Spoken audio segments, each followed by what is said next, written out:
Good morning everyone. This is class 12th, subject chemistry, chapter number 9, coordination compounds, lecture number 2.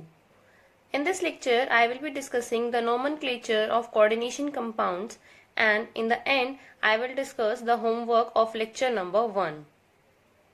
Nomenclature is important in coordination chemistry because of the need to have an ambiguous method of describing formulas and writing systematic names, particularly when dealing with isomers. The formulas and the names adopted for the coordination entities are based on the recommendations of the International Union of Pure and Applied Chemistry. Now, let's start with nomenclature of coordination compounds.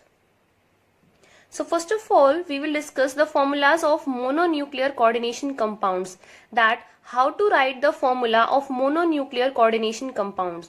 Mononuclear coordination compounds means the coordination entities contain a single central atom.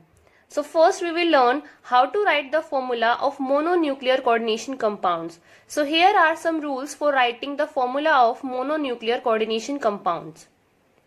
First rule is the central atom is listed first. So first of all we will write the central atom. And second is formula of the cation, whether simple or complex, is written first followed by that of anion. So first of all central atom is selected and after that formula of the cation, whether it is simple or complex, that will be written first and after that the anion part is written. So second rule is formula of the cation, whether simple or complex, is written first followed by that of anion. Third rule is the ligands are then listed in alphabetical order and the placement of ligand is in the list does not depend on its charge. Now in a coordination complex we have central atom and ligands. So the ligands are listed in the alphabetical order and this placement of ligand does not depend upon the charge.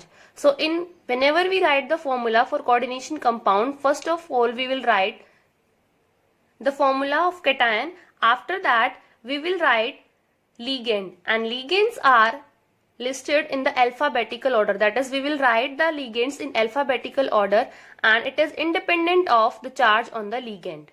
Fourth rule is the formula for the coordination entity, whether charged or not, is enclosed in the square brackets. That is, the formula is enclosed in square brackets, that is the coordination entity. The formula for the coordination entity, whether charged or not, is enclosed in square brackets. Fifth rule is there should be no space between the ligand and the metal within a coordination sphere. So there should be no space between the ligand and the central atom within a coordination sphere. Sixth rule is when the formula of charged coordination entity is to be written without that of the counter ion, charge is indicated outside the brackets as a right subscript. So whenever we write the formula of charged coordination entity, so we will write charge on the right hand side as a subscript. So here is the example. This is the anionic coordination complex and here 3 negative charge is present on this complex. So this 3 negative is written as subscript on the right hand side. Now seventh rule is the charge of the cation is always balanced by the charge of the anions. So these are the rules for writing the formulas of mononuclear coordination entities. So here is the example of coordination complex where cobalt is central metal atom and here ligands are written in alphabetical order and this Cl is counter ion and these two square bracket represent coordination sphere. Now next is naming of mononuclear coordination compounds, that how to give names to these compounds. So next is rules for naming of mononuclear coordination compounds. First rule is the cation is named first in both positively and negatively charged coordination entities. So here two examples are given. In this first example, this is the coordination complex, this is the coordination entity and this is the counter ion. So this is the cationic part. So first of all we will write the name of this cationic part. Whereas in second case This is the cationic part and this is the coordination entity is negative part. So first of all we will write the name of cation. Cationic part. So first rule is the cation is named first in both positively and negatively charged coordination entities. Second rule is the ligands are named in an alphabetical order before the name of the central atom or central ion. So whenever we write the name of coordination compound, so first of all we will write the name of ligands which are attached to central metal atom. So here is the complex of cobalt. Now here ammonia is acting as a ligand, and when ammonia is acting as a ligand, the name given is amine. So first of all we will write the name of the ligand, after that we will write the name for central metal atom or central metal ion. So second rule is the ligands are named in an alphabetical order before the name of the central metal atom or central atom, that is ion. Third rule is if there are several ligands of the same type, then the prefixes like di, tri, tetra, penta, hexa are used to indicate the number of ligands of that type. For example, if 6 ammonia molecules are used as a ligand, so in that case we will write hexaamine. And suppose if in any complex 4 molecules of ammonia will act as a ligand, then we will write tetraamine. So third rule is if there are several ligands of the same type, then the prefixes like di, tri, tetra, penta, hexa, these are used to indicate the number of ligands of that type. Now second case is when the name of the polydentate ligand includes a number. For example, ethylene diamine. So here di is used as a number. Then in that case we will use bis, tris, tetra kiss instead of using di, tri, tetra. So suppose if in a complex 2 molecules of ethylene diamine are present and they are acting as ligand, so we will write bis ethylene diamine and not diethylene diamine. So this rule is when the name of polydentate ligand includes a number, example ethylene diamine, then bis, tris, etc. are used instead of di, tri and tetra. So here is the one coordination complex of nickel. So here PPH3, this is acting as a ligand. The name for PPH3 is triphenyl phosphine. So here this includes a number and in this complex there are 2 PPH3. So we will write bis triphenyl phosphine and not ditriphenyl phosphine. Fourth rule is all ligands whether negative, neutral or positive are named first in alphabetical order followed by the name of the metal atom or metal ion. So ligands are, that is the name of the ligands are written according to their alphabetical order. Fifth rule is oxidation state of the metal in cation, anion or neutral coordination entity is indicated by a Roman numeral in parenthesis. So oxidation state of the metal is represented in Roman numeral. Sixth rule is if the complex ion is cation, the metal is named same as the element. For example, cobalt in a complex cation is called cobalt. But if the complex ion is an anion, then the name of metal ends with the suffix ate. For example, here is the complex of cobalt is given, that is COCN6 3 negative, and here the central metal ion atom is present in the negative part, that is the complex ion is an anion. So the name of metal ends with suffix ate. So when we write the name of cobalt, so at the end we will place ate, so it will become cobaltate. So sixth rule is if the complex ion is cation, then the metal is named same as the element. For example, cobalt in a complex ion is called cobalt. But if the complex ion is an anion, then the name of metal ends with suffix ate. Seventh rule is the neutral complex molecule is named similar to that of the complex cation.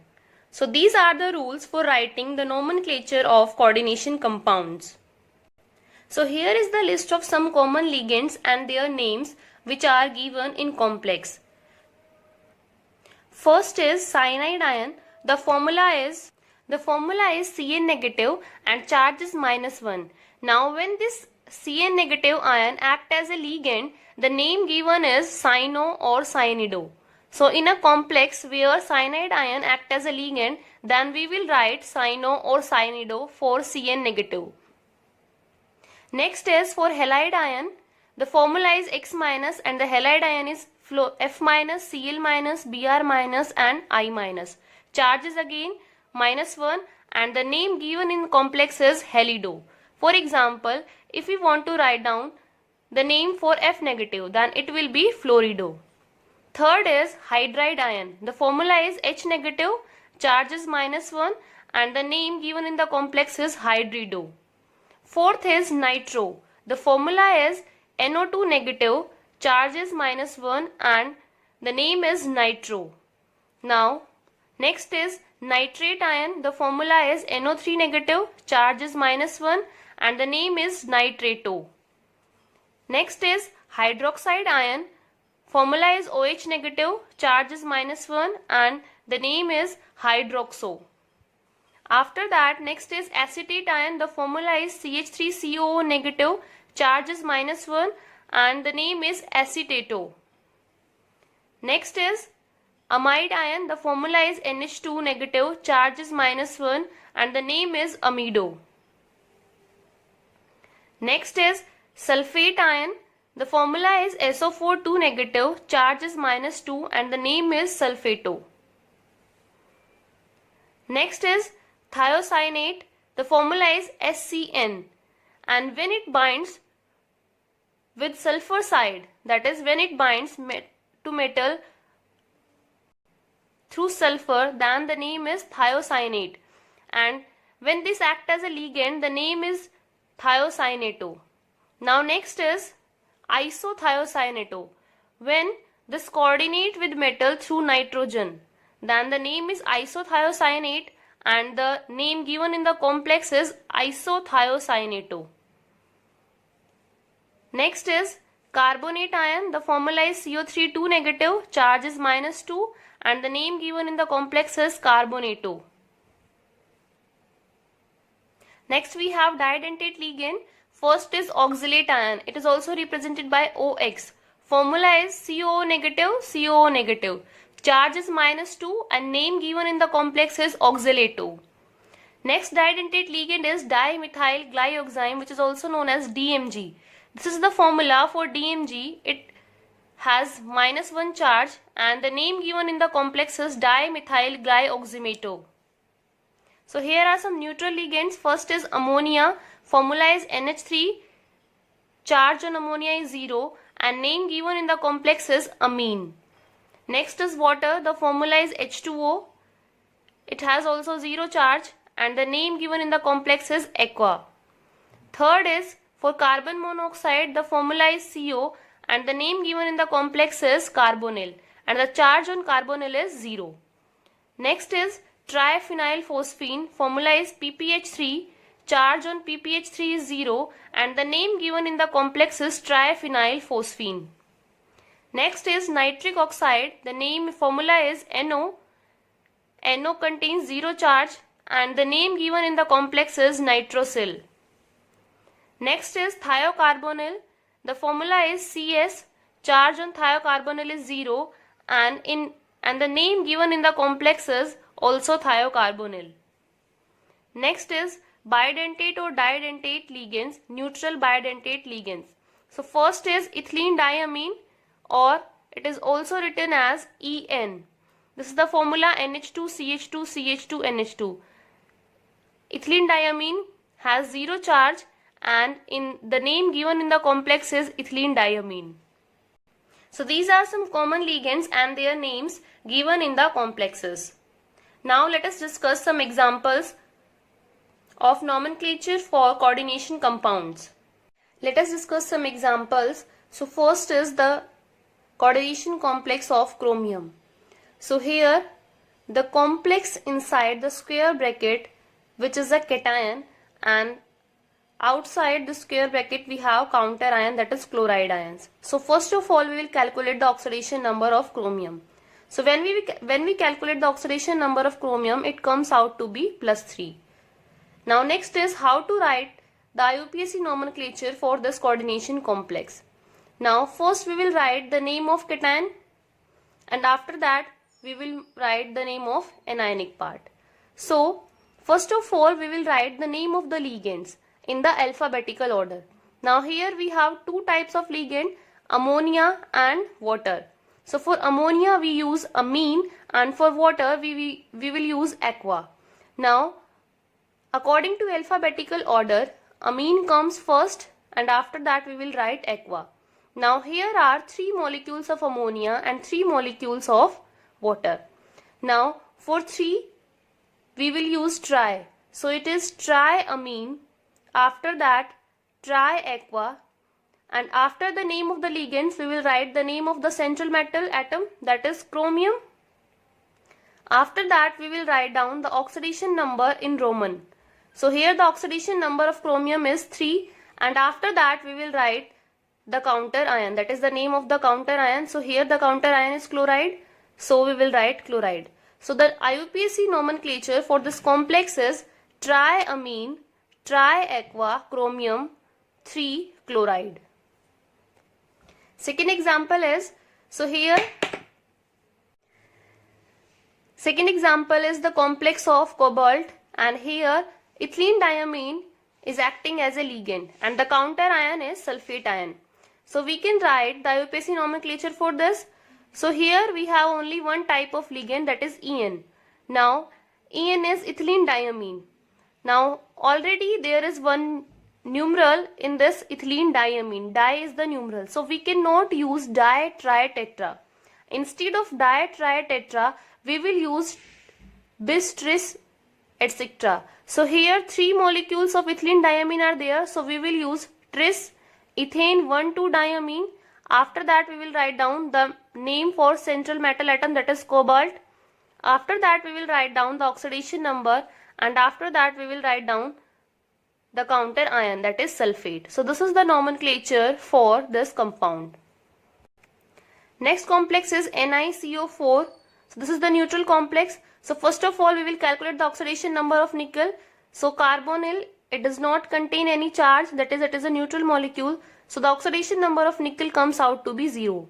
First of all we will write the name of ligand, and after that we will write the name of central metal atom. So here 4 carbonyl are there. So we will write tetracarbonyl, and for Ni, nickel, oxidation number is 0. So this is the nomenclature for this complex, that is tetracarbonyl nickel. Next complex is COCl2 En twice positive. So this is cationic complex. So first thing is calculation of oxidation number of cobalt. So it comes out to be, next example is the complex of cobalt, that is CONH36Cl3. So how we will write the IUPAC nomenclature for this coordination compound. So first we will calculate the oxidation number. So it comes out to be X plus 6 into 0 plus 3 into minus 1, that will be equal to 0. Because on ammonia there is no charge and on chloride ion there is one negative charge. So there are 3 chloride ions, so it comes out to be minus 3. So when we calculate, the oxidation number of cobalt comes out to be plus 3. Now here first of all we will write down the name for this coordination entity, because this is the cationic part, and after that we will write down the name for this counter ion. So here 6 ammonia molecules are there, so we will write for 6 hexa, because here are 6 molecules of ammonia, and for ammonia we will write amine. So this is hexaamine. After that we will write down the central metal atom, that is cobalt. After that we will write down the oxidation number, that is 3. So we will write oxidation number in Roman numeral. And after that we will write down the name for counter ion, that is chloride. So this is the nomenclature for this compound. Second example is, this is the anionic complex, coordination complex FeCN6 4-. So again, first thing is calculation of oxidation number of iron, that is X plus 6 into -1, because on cyanide there is 1 unit negative charge. That will be equal to -4, because on this coordination entity -4 charge is there. So when we calculate the oxidation number, it comes out to be +2. Now next is how to give IUPAC nomenclature to this anionic complex. So first we will write down the name of ligand, that is here cyanide is the ligand and here 6 cyanide ions are there. So we will write hexa. For cyanide we will use cyanido. Now here this central atom, it is in anionic complex, and when the central metal atom is in anionic complex we will use suffix 8. So it will be hexacyanido ferrate, and the oxidation number is,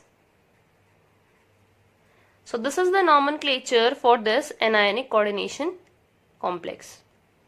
Now next example is K4NiCN4. Now here this is the cationic part and this is anionic part. So first of all we will write down the name for cation. So here K, that is potassium, so we will write potassium.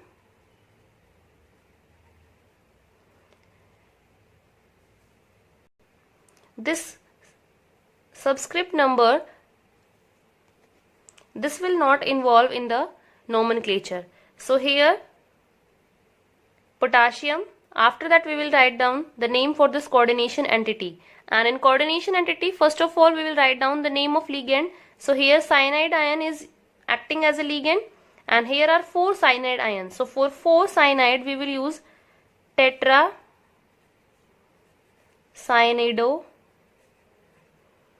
and this is cationic part, and this central metal atom, it is present in anionic part, and when this central atom is present in anionic part we will use suffix 8.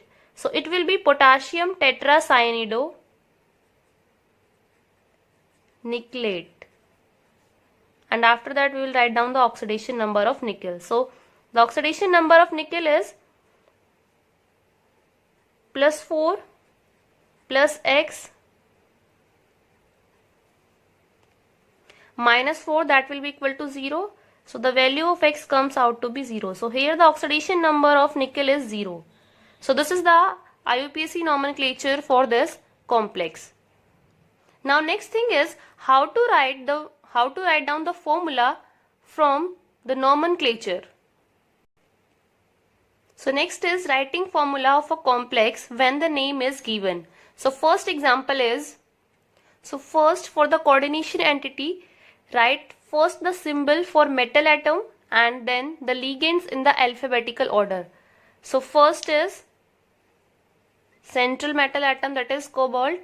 After that the name of the ligands or the ligands in the alphabetical order. So tetraamine. So you will write down NH3 4. After that aqua, H2O, chlorido, that is 1 chloride ion, and let's say this X is the charge on the complex ion. X is charge on complex ion. Now this X will be equal to oxidation state of cobalt plus charge on ligand. Now here the oxidation number of cobalt is +3 and ammonia is a neutral molecule, so charge on ammonia is 0. Similarly, water is neutral molecule, charge is 0. Now on chloride ion, -1 is there, so it will be -1. So X comes out to be +2. So charge on one anion is -1 and charge on the complex cation is +2. So from here it is clearly, so charge on complex cation is +2 and charge on one anion is -1. So clearly two anions will neutralize the charge on cation. Hence the formula will become CONH3 4 H2O Cl Cl2. Now if you will write the name of this complex, then it comes out to be this. So this is how you can write down the formula of a complex when the name is given. Now next is potassium hexacyanoferrate. So how we will write down the structural formula for this nomenclature. So this is cationic part and this is coordination entity. So first of all, potassium in coordination entity, first of all we will write down central atom, that is iron, and here 6 cyanide ions are, and the oxidation number of iron is +3. Now let us assume that the charge on this coordination entity is X. Now this X is equal to oxidation state of iron plus charge on ligands. So this X will be equal to oxidation state of iron is +3. Now here 6 cyanide ions are there and on one cyanide ion -1 charge is there, so this will be 6 into -1. So this comes out to be +3 minus 6. X will be -3. So 3 potassium are required for neutralizing this 3 negative charge. So the formula will become K3 FeCN6. So this is the formula for this nomenclature, that is potassium hexacyanoferrate. This is the answer for this question. So you can write down the nomenclature from formula as well as the formula if the name of the complex is given. So after doing this, you can solve NCERT exercise. NCERT exercise question number 9.6, 9.7, 9.24 and NCERT in-text questions 9.1 and 9.2. Now I will be discussing the homework of lecture number 1. So NCERT exercise question number 1 is explain the bonding in coordination compounds in terms of Werner's postulates. So this question we had discussed in lecture number 1 in Werner's theory of coordination compounds. Question number 2 is ferrous sulfate solution mixed with ammonium sulfate solution in 1:1 molar ratio gives test for Fe+2 ions. But copper sulfate solution mixed with aqueous ammonia in 1:4 molar ratio does not give test of copper 2 positive ions. Explain why. And the answer for this question is ferrous sulfate solution mixed with ammonium sulfate in 1:1 molar ratio forms double salt. And the double salt dissociates and therefore the test of Fe+2 is positive, that is the solution of ferrous sulfate with ammonium sulfate gives the test of Fe+2 ions. But when we mix copper sulfate with ammonia in 1:4 molar ratio, so it forms a complex salt with the formula CuNH3,4SO4. Now here copper is present in coordination entity and that is why it does not give test of copper+2 ions, because this will not dissociate to give copper+2 ions, and that is why this complex does not give test for copper+2 ions. Question number 3 and 4 contain some basic terms and these are already explained in lecture number 1. Now question number 5 is specify oxidation number of metals in the following coordination entities. So first complex, this is the complex of cobalt. So here water, cyanide and ethane 1,2-diamine act as a ligand. That is these three ligands are attached to cobalt via coordinate bond, and this is cationic complex. So oxidation number of cobalt in this complex is +3. X for so let us assume that the oxidation number of cobalt is X. Now water is a neutral molecule, so there is no charge on water molecule. Cyanide ion, it has 1 unit negative charge, so it has 1 unit negative charge, plus there are 2 ethane 1,2-diamine molecule, and En is also a neutral molecule. So this will be equal to +2 because overall charge on this coordination entity is +2. So when we calculate the oxidation number, it comes out to be +3. So in first complex, the oxidation number of cobalt is +3. Second is, this is the complex of platinum. So here the oxidation number of platinum is +2. Third is, this is the complex of chromium, and here the oxidation number of chromium is +3 because ammonia is a neutral molecule, so it has 0 charge, whereas in chloride ion it has 1 unit negative charge. So 3 chlorine, so it will be -3. So if we calculate the oxidation number of chromium, then it comes out to be +3. Now fourth is, it is the complex of cobalt. Here 2 bromide ion and 1 ethane 2-diamine molecule, and 2 ethane 1,2-diamine molecules act as ligand. Now here if we calculate the oxidation number of cobalt, it comes out to be +3. Now fifth is, this is the complex of iron, and here the oxidation number of iron is +3. So these are the questions I gave you in lecture number 1. Thanks for watching. Please like and subscribe this channel.